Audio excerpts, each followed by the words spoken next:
Ça va être correct, Horacio. Donc, on a une présentation de l'initiative de la Ville de Québec. C'est un projet de ville intelligente. Je regarde Nicole, on a souvent parlé d'intelligence artificielle. Alors, c'est une ville intelligente qui met l'accent sur la santé de la population et l'équité. Nous, ce qui nous a vraiment charmé de ce projet-là, premièrement, vous allez voir le vidéo que je trouve absolument adorable, mais ce qui nous a vraiment charmé de ce projet-là, c'est qu'on parle d'inéquité en santé. Alors, on trouvait ça formidable que la Ville de Québec, avec plusieurs partenaires, s'implique pour développer un projet comme celui-là. Je vais leur laisser présenter le projet puis l'issue de la décision là, par rapport au projet. Donc, on a M. Mathieu Grégoire et Madame, qui est de la Ville de Québec, et Madame Carole Nourry, qui est de l'Université Laval. Alors, je vous leur cède la parole. Les gens, évidemment, ont eu une grosse journée, mais je pense que ils vont vraiment adorer votre présentation comme les premiers. Tout oui. Merci d'être là à fin de journée. On va... Mais je suis vraiment content en fait d'être ici là, parmi vous pour vous présenter ce qu'on a accompli dans les 2 dernières années et tout le travail qui reste évidemment devant nous. Mais ce défi-là nous a tenus occupés et nous a tenus particulièrement à cœur. Puis on est content de voir comment ça se décline. Donc, on va vous parler rapidement du projet, comment on a intégré ça, l'écosystème qu'on a bâti autour, les retombées, puis qu'est-ce qu'on envisage dans les prochaines années. Ce projet-là, Inégalité sociale de santé, comprendre et intervenir autrement, en fait, est un projet qui est né dans le cadre du concours d'Infrastructure Canada qui visait à doter certaines villes au Canada d'une structure de ville intelligente sous forme de concours. On va vous présenter en fait les critères qui étaient à remplir, puis comment est-ce qu'on s'est classé, puis comment on a développé ça. Pour commencer, c'est ça, vous êtes plusieurs de Québec, là, de ce que je comprends. Donc, sur le territoire, là, on est un peu plus de 530 000 habitants là, dans la ville de Québec, sur une superficie de 454 km². Donc, c'est quand même dense. C'est une ville qui est inscrite au patrimoine de l'UNESCO, ville fortifiée, où on a une certaine prospérité économique qu'on ne cachera pas, une éducation accessible, des activités de plein air, de loisirs. Bref, ce qu'on dit souvent, c'est que Québec va bien, puis on est relativement chanceux d'y vivre. Par contre, il y a certaines inégalités sur notre territoire auxquelles on va venir, puis c'est un peu à ça qu'on s'est attaqué là, avec le défi des villes intelligentes.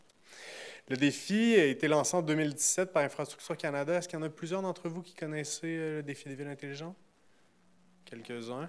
Génial. Donc, en fait, le défi visait, il y avait 4 catégories, donc une catégorie de petites villes, une catégorie de villes moyennes, une catégorie de grandes villes, puis une communauté autochtone. Donc, les prix étaient de 5 millions pour la petite, 10 millions pour la communauté autochtone, 10 millions pour la communauté moyenne, et un grand prix de 50 millions à une grande ville au Canada de plus de 500 000 habitants. Le défi visait à développer une ville intelligente, puis par ville intelligente, il visait l'innovation dans les processus eux-mêmes, dans la collecte de données, par la quantité de données qui allaient être collectées, les technologies connectées, donc d'encourager les collectivités à développer une approche centrée sur les villes intelligentes pour améliorer la qualité de vie par l'innovation, les données, les technologies connectées. La Ville de Québec s'est classée comme finaliste. Il y a 250 villes qui ont appliqué dans la catégorie de 500 000 habitants et plus. On a été dans les 5 finalistes de cette catégorie-là, avec la ville de Surrey, en banlieue de Vancouver, Edmonton, Waterloo, Montréal et Québec. Et au mois de mai, ce 50 millions-là a été décroché par la Ville de Montréal. On nous demandait tout à l'heure, bon, savez-vous qu'est-ce qui est arrivé? Pourquoi vous avez perdu? Non, pas vraiment. On a eu des discussions avec Infrastructure Canada. Ce qu'on sait, c'est qu'on a fini deuxième, qu'il y a eu une journée de délibération pour nous séparer. Mais malheureusement, ça nous a glissé juste au bout des doigts là, en fin de parcours. Toutefois, oui, il y avait cet incitatif monétaire-là, évident, là, pour réaliser ce projet-là.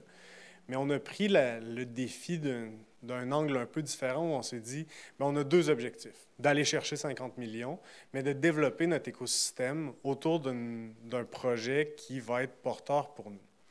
Ce projet-là, on l'a résumé en 8 ans. Vous arrivez de la tournée Centraide, Marc vous a peut-être parlé de ce fameux 8 ans-là. En fait, c'est de dire que dans le rapport de la Direction de la santé publique, qui était sorti quelques années auparavant, disait qu'il y avait une différence d'espérance de vie de 8 ans entre certains quartiers plus favorisés de la ville puis certains quartiers plus défavorisés.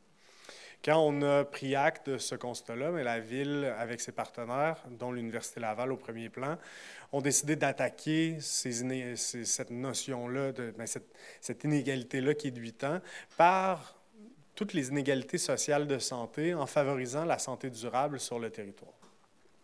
C'est là où on dit, on a, oui, voulu aller décrocher cet argent-là, bien évidemment, mais développer nos liens, notre écosystème, la façon de travailler avec les partenaires.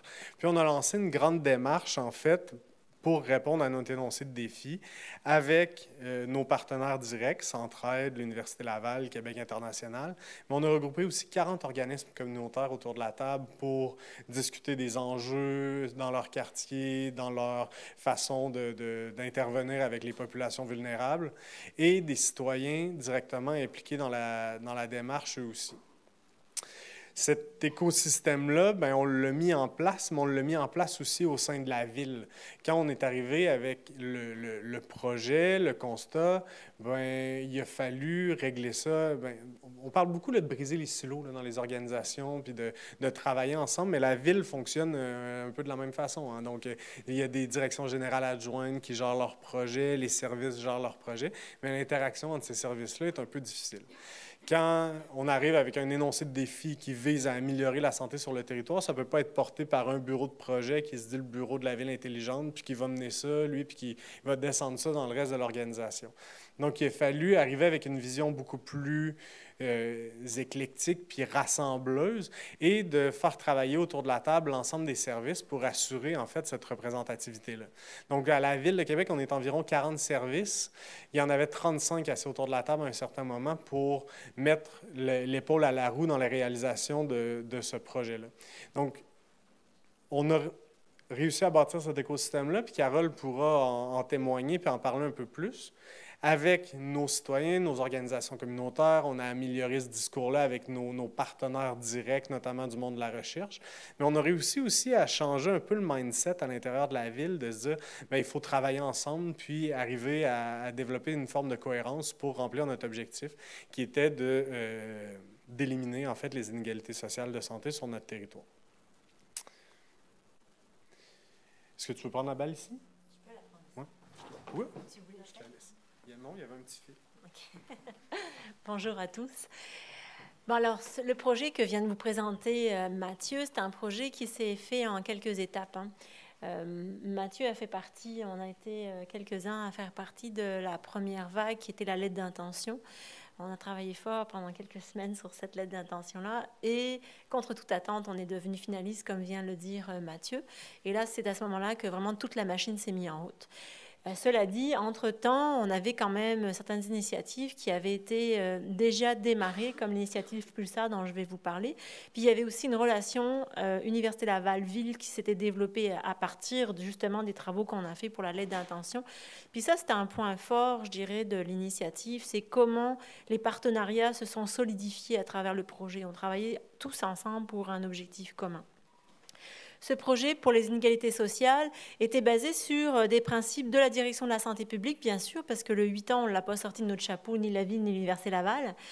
Mais en même temps, on avait une initiative qui avait été montée, certains connaissent peut-être l'Alliance Santé Québec, depuis plusieurs années, et qui avait une réflexion sur comment est-ce qu'on peut améliorer la santé de la population, et qui était arrivée au terme de cette réflexion-là sur les principes de santé durable qui sont sortis à Johannesburg en 2002, mais aussi sur le fait que dans la communauté, on avait besoin de s'outiller pour être capable de travailler sur ce principe de santé durable. Le principe de la santé durable, comment est-ce que je vais vous l'expliquer très simplement, parce que je pourrais vous en parler pendant 1 heure, mais très simplement, ce sont les piliers, bien sûr, la santé physique. Est-ce que je suis capable de fonctionner, de marcher, mais aussi dans cette santé physique, est-ce que je suis dans un environnement exempt de pollution, par exemple? Est-ce que mon environnement de travail est adapté à ce dont j'ai besoin pour être bien fonctionnel, etc. Il y a la santé mentale, bien sûr, est-ce que je suis schizophrène ou pas? Mais aussi, est-ce que je suis dans un environnement exempt de harcèlement psychologique? Est-ce que je suis capable de me déployer intellectuellement au niveau de ma capacité, et ainsi de suite. la santé sociale, est-ce que je suis bien entourée par un réseau fort et solide d'amis, de famille ou même de voisins?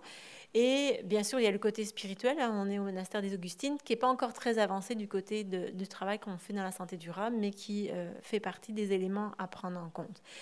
Donc les 3 éléments, la santé durable, le principe, c'est comment est-ce que cette ressource de la santé, des individus, ou pour des groupes d'individus, on est capable de le maintenir le plus longtemps possible, de le garder dans bonnes conditions, et si cette ressource, on la perd, de la récupérer le plus rapidement possible. Donc ça inclut ce que je viens de vous dire, et à travers ça, l'accès aux services, un accès plus facile, l'accès à des éléments comme l'alimentation, etc. Donc on est parti de ces principes de santé durable.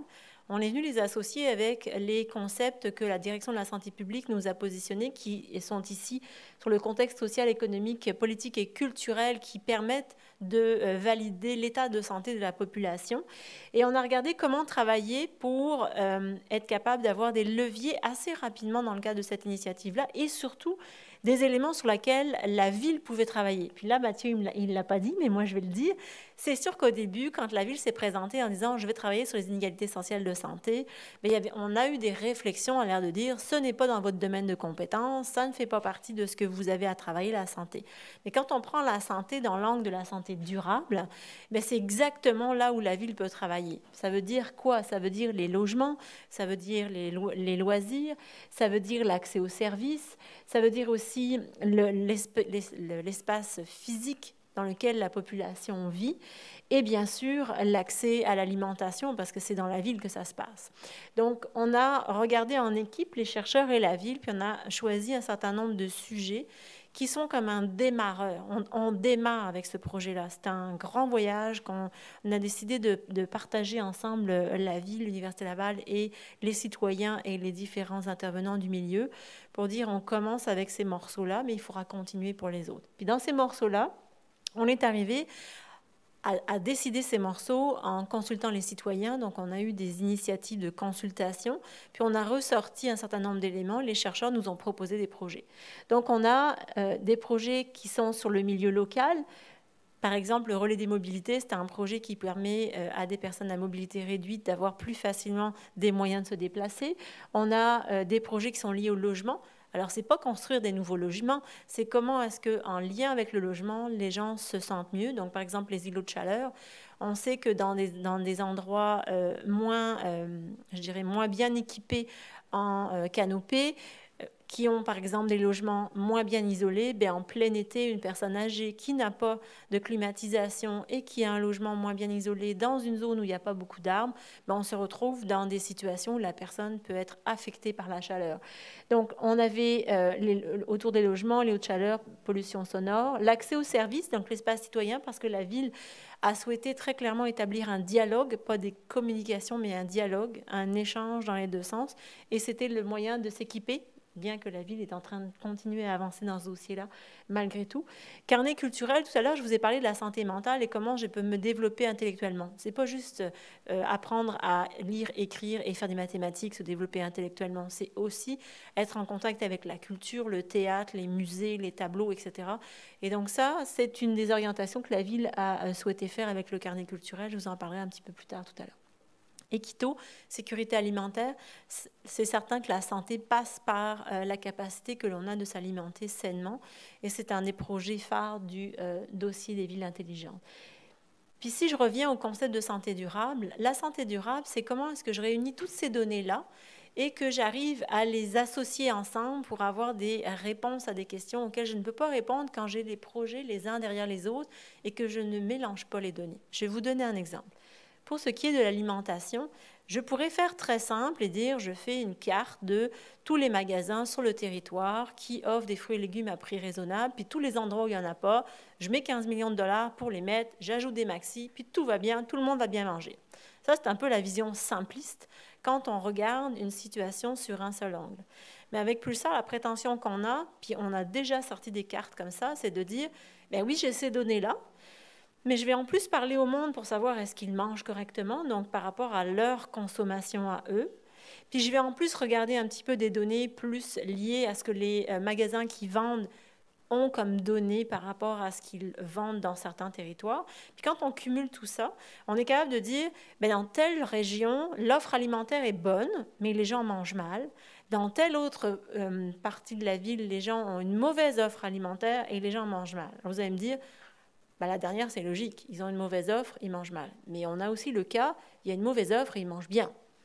On a les 4 cas. L'intérêt d'avoir ça, c'est qu'on est capable de venir faire un peu comme de la santé publique de précision. C'est-à-dire, au lieu de dire, je mets 15 millions de dollars sur le territoire de Québec, puis on va mettre des maxis, puis tout va bien aller, ben là, on regarde plus par espace. Donc, ça peut être des quartiers ou des doubles quartiers, peu importe. Puis les quartiers où l'offre alimentaire est déjà bonne, mais que les gens mangent mal, ben on interviendra possiblement avec les intervenants du milieu, plutôt que dans les endroits où l'offre alimentaire est basse, ben on va peut-être commencer par offrir une offre alimentaire de qualité avant d'intervenir directement, personnellement avec les gens. Donc, c'est un petit peu ça l'avantage du concept de santé durable, c'est amener des données qui, en tant que telles, ne se parlent pas habituellement, puis les travailler ensemble. Et c'est le principe du défi des villes intelligentes. C'est que c'est toutes ces données-là, mais si on les travaille de façon séparée, exemple, je décide de travailler sur les îlots de chaleur dans un coin de rue, puis je dis, OK, je mets des arbres, puis je ralentis la circulation, parce que en mettant des arbres, j'ai des espaces plus petits. Fine, peut-être que je vais avoir une baisse de la température l'été, mais je vais peut-être aussi avoir une augmentation du bruit, parce que les voitures vont ralentir, vont s'arrêter, vont redémarrer, puis ils vont repartir. Donc, je vais me retrouver avec une population qui a moins chaud, mais qui ne peut pas ouvrir ses fenêtres, parce que finalement, l'été, le bruit est insupportable. Donc ça, c'est vraiment une notion de regarder de façon plus globale. Puis dans le vidéo, je ne l'ai pas dit tout à l'heure, mais dans le vidéo, on positionne le fait que la ville est un organisme vivant. Plusieurs d'entre vous, vous travaillez dans les villes, mais il y en a certains qui travaillent aussi dans le milieu de la santé. L'organisme, un être humain, quand on va à l'hôpital, même si on a un problème à l'œil, c'est pas vrai qu'ils font juste regarder notre œil. Ils s'assurent que l'ensemble de la bête fonctionne relativement bien. Mais là, c'est le même principe. Si je me fais opérer, par exemple, si je me fais opérer d'une artère, ben, ça peut toucher mon cœur. Je ne me fais pas juste opérer de l'artère, donc on s'assure que le fonctionnement est correct. Ben, dans la ville, dans ce projet-là, on a un peu fonctionné de cette façon en disant, c'est pas parce que je touche qu'à une seule zone qu'il n'y aura pas d'impact dans l'autre zone, donc je vais aller chercher l'ensemble des données. Et comment est-ce qu'on fait ça? C'est avec Pulsar. Donc Pulsar, c'est l'espace collaboratif qui vient coller l'ensemble des données ensemble selon certaines règles qui sont établies par la ville et les chercheurs pour en sortir des conclusions. Puis c'est aussi le moyen qu'on a de retransmettre l'information aux citoyens. Donc, c'est un espace collaboratif de recherche et d'intervention en santé durable, puis je vais vous le montrer tout à l'heure. L'objectif de tout ça, bien sûr, c'est de revenir aux citoyens dans un but, comme le disait Mathieu, de réduire les inégalités sociales de santé. Maintenant, si on regarde un petit peu Pulsar, si vous voulez bien montrer le site web, parce que c'est une plateforme qui a été mise en œuvre à partir du mois d'avril dernier. Et donc, vous pouvez vous y inscrire, ça va vous permettre d'en savoir un petit peu plus sur la santé durable. Nous avons déjà un projet qui s'appelle Nutri-Québec, qui est déjà en recrutement à travers Pulsar pour justement sur l'alimentation, aller chercher plus d'informations pour ensuite être capable de poser des gestes concrets. Mais c'est aussi des projets qui sont en devenir. On a quelques projets qui vont commencer les recrutements dans les prochaines semaines. Et c'est un endroit où les citoyens peuvent proposer des projets pour améliorer la santé de la population. On peut revenir sur le site de la présentation, s'il vous plaît. Je voulais juste vous montrer pour vous tenter d'aller vous inscrire, parce que c'est vraiment hot. Maintenant, on a nos données, on réunit toutes nos données, mais un des gros éléments qu'on devait travailler dans le cadre du défi des villes intelligentes, c'est la capacité de modéliser notre ville. Parce qu'il n'empêche que même si on travaille sur les éléments que je viens de vous proposer, il faut les situer dans l'espace de la ville pour pouvoir agir de façon efficace. Et donc, un des gros morceaux que l'on avait, c'était ce qu'on appelait le jumeau numérique, c'est-à-dire faire un jumeau de la ville plus avancé que les 3D traditionnels. Donc, on allait vraiment sur une démarche avec des capteurs, mais aussi toute une modélisation de, pas juste de la forme 3D de la ville, mais aussi de la qualité du sol, de la qualité de la canopée. Même on est capable d'aller maintenant chercher c'est quoi les revêtements des bâtiments qui ont des effets sur un certain nombre de choses, le bruit, la chaleur, etc. Donc ça fait partie des projets qu'on a mis en priorité à ce moment-là, puis qui sont encore en train d'être réfléchis, parce que ces 2 projets-là sont ceux qui vont unifier l'ensemble des initiatives qui vont venir derrière. Pulsar est déjà fonctionnel et on a déjà un premier jumeau numérique à la ville, mais c'était le 2.0 qu'on envisageait. Ensuite, on avait, comme je vous disais tout à l'heure, les logements. Donc, je viens déjà de vous faire l'exemple pour les lots de chaleur. Pour la pollution sonore, c'est la même chose. Donc, l'objectif, c'était d'aller chercher les informations avec des capteurs, de travailler avec les équipes de la ville par rapport aux aménagements et les chercheurs pour pouvoir poser des conclusions et les citoyens. Parce que ce qui est intéressant avec ces projets-là, c'est que oui, on va chercher les capteurs, mais on va aussi chercher le ressenti de la population. Parce que peut-être que vous allez dire, ah, à 22, 23, on est super bien. Mais peut-être que quelqu'un qui est plus vulnérable va dire qu'à 22, 23 degrés Celsius, il a froid. Donc, il y a toute une notion d'aller chercher à la fois les données scientifiques, mais aussi le ressenti. Parce que le bien-être d'une population, ce n'est pas juste des données scientifiques, c'est aussi comment est-ce qu'elle se sent selon les contextes qu'on travaille. On a aussi, bien sûr, le relais des mobilités. Celui-là, je vais vous en parler quelques instants parce qu'il n'en existe que 4 sur la planète. Et le relais des mobilités, c'est quoi? Actuellement, lorsque l'on crée des solutions pour aider les personnes à mobilité réduite ou, par exemple, des personnes qui ont perdu un bras, une jambe, peu importe, donc qui ont besoin de prothèses, ces prothèses ou ces... par exemple, un fauteuil roulant, sont travaillés en laboratoire. C'est-à-dire que les entreprises font des prototypes en laboratoire, donc dans des environnements extrêmement contrôlés, et les testent en laboratoire. Puis actuellement, lorsqu'ils arrivent du laboratoire à la vie de tous les jours, ils n'ont pas de transition. C'est laboratoire extrêmement contrôlé, puis après, ils se baladent dans la ville, puis s'il y a quelque chose qui ne fonctionne pas, on revient au laboratoire. Le relais des mobilités, le principe, c'est d'avoir une transition entre le laboratoire extrêmement contrôlé et la ville qui, en tant que telle, n'a pas de senseur et n'a pas de moyen de contrôler est-ce que la solution proposée à la personne à mobilité réduite fonctionne. Et à ce moment-là, le relais des mobilités, c'est dans l'espace de la ville. On avait déjà identifié le quartier.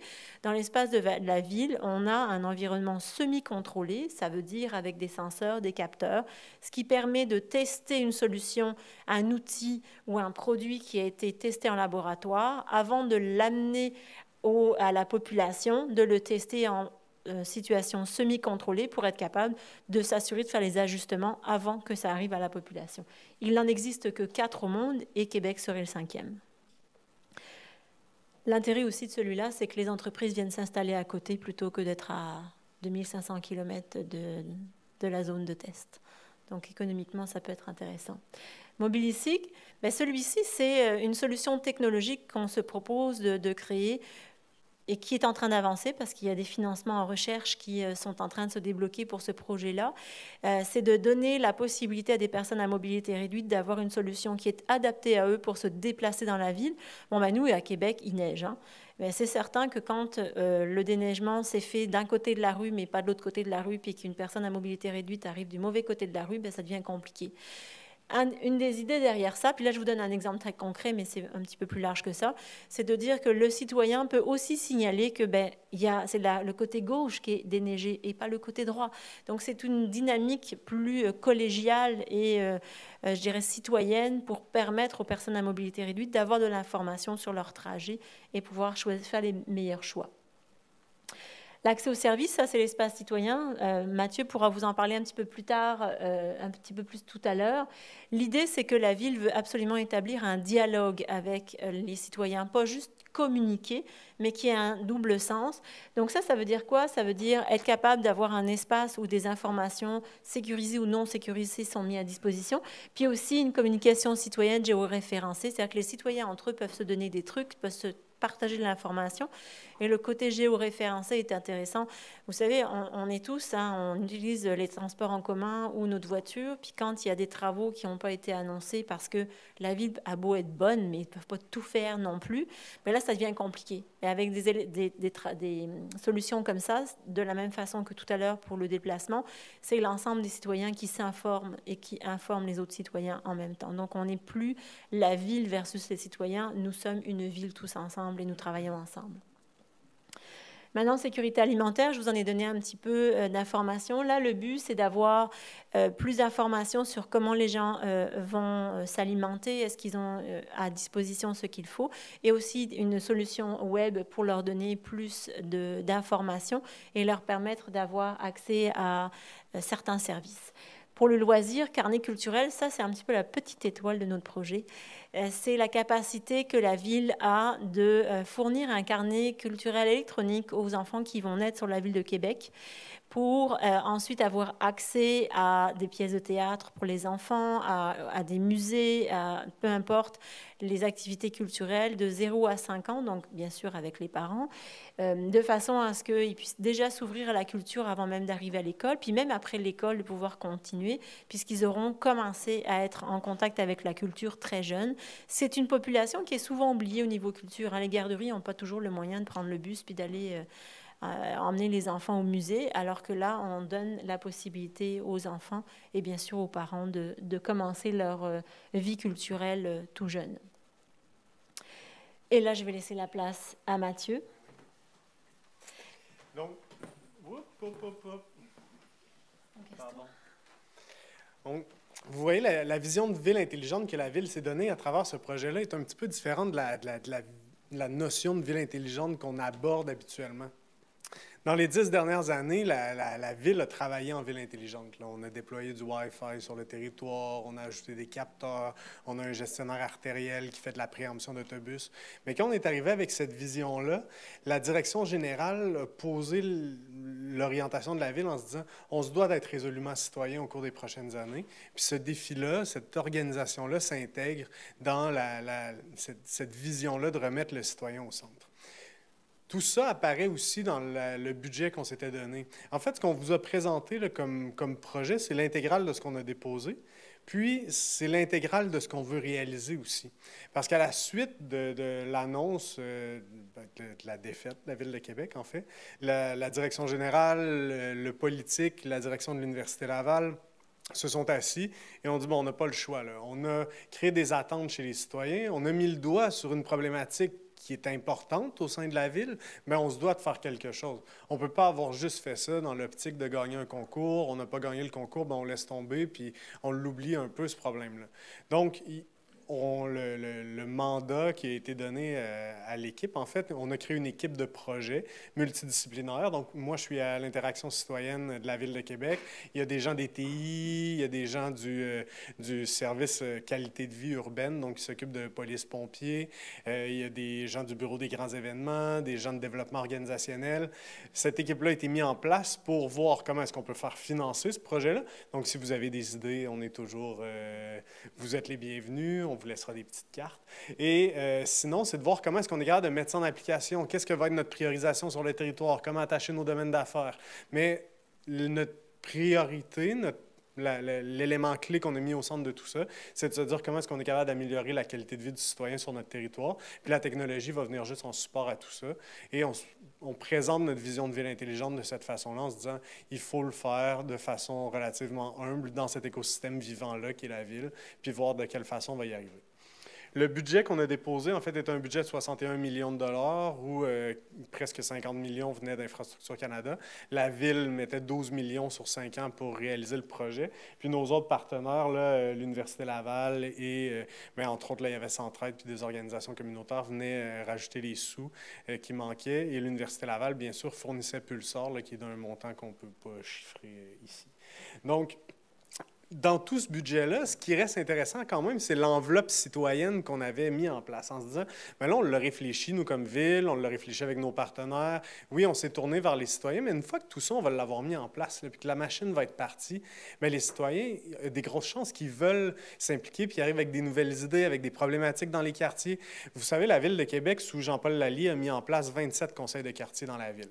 Il y a 30 quartiers à Québec, 27 se sont dotés d'une structure où ils élisent des représentants pour le quartier. Puis ces tables-là, le politique se tourne vers eux à l'occasion, sont indépendants de la ville, c'est des organismes à but non lucratif, mais la ville se tourne vers eux pour avoir des recommandations, des approbations de certains projets qu'on met en place. Donc cette vie citoyenne-là est relativement vivante sur le territoire de la ville et mon service essaie de le porter le plus loin possible.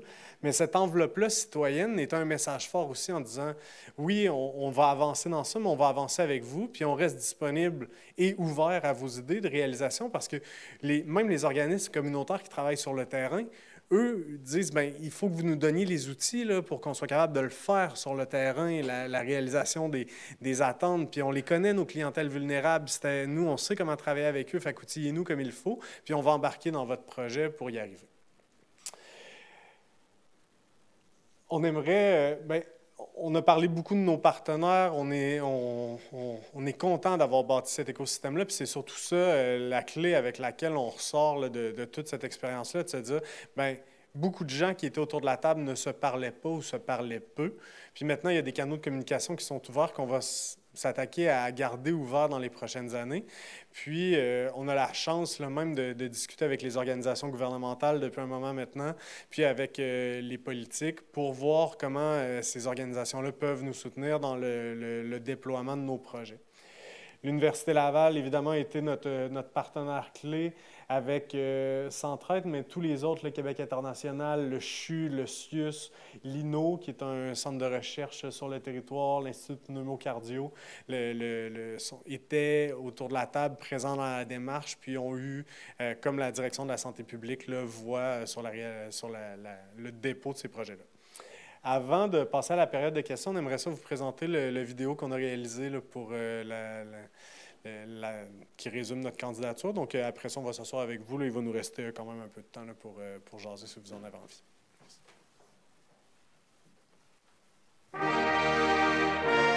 Le gouvernement du Canada a lancé un défi aux villes du pays. Améliorer la qualité de vie des résidents grâce à l'innovation, aux données et aux technologies connectées. 5 villes sont finalistes dans la catégorie ouverte. En jeu, 50 millions de dollars pour réaliser un projet mobilisateur. Mais surtout, la chance d'imaginer et de partager des solutions pour mieux servir les citoyens. Québec est fier de participer à ce grand défi. Berceau de l'Amérique francophone, Québec a été fondé en 1608 par Samuel de Champlain. Le nom Québec vient de l'algonquin et il signifie « là où le fleuve rétrécit ». Aujourd'hui, on y trouve plus de 530 000 habitants. Ville du patrimoine mondial, Québec est reconnu pour son charme, sa beauté et son accueil chaleureux. De ses hivers légendaires à ses étés magnifiques, on y profite de la culture, des grands événements, Merci Québec! De la nature et du plein air. Ville universitaire, l'éducation y est de qualité et accessible. Son économie est florissante. En somme, Québec va bien.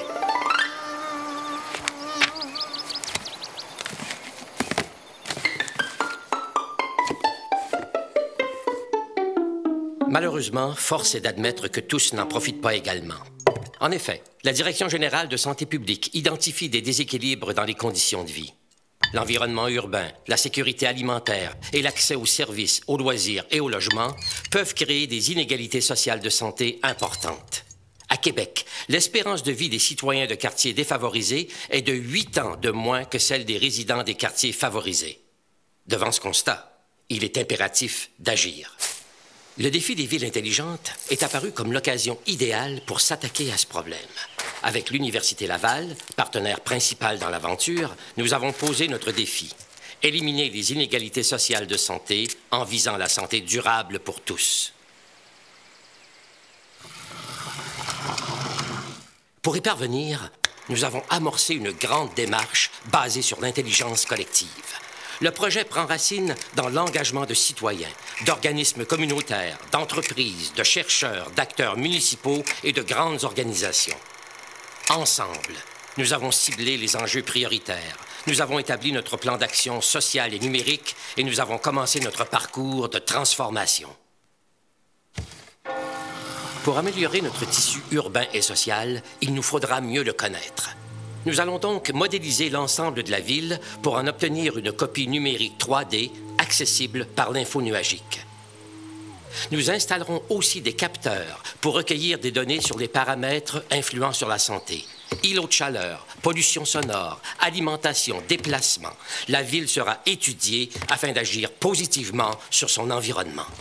Pour réussir notre défi, nous allons devoir inventer une nouvelle manière de travailler.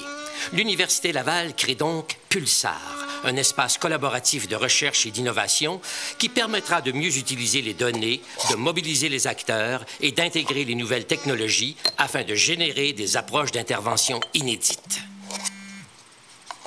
En vue de favoriser les échanges entre voisins, nous développerons un babillard virtuel où il sera facile de discuter des enjeux des quartiers. De plus, nous regrouperons les services numériques aux résidents sur une plateforme unique. Pour rendre la démarche plus concrète et accessible, nous revaloriserons une église en y créant un lieu dédié aux défis des villes intelligentes. Cet espace ouvert servira de terreau fertile pour encourager, accompagner et soutenir des propositions provenant de citoyens et d'organismes communautaires. Grâce au défi des villes intelligentes, nous amorçons un projet majeur pour Québec. En visant la santé durable, nous allons travailler à éliminer les inégalités sociales de santé afin de continuer à créer une ville inclusive et équitable pour tous. La ville intelligente que nous imaginons est un organisme vivant, humain, humble et dédié à corriger des écarts inacceptables.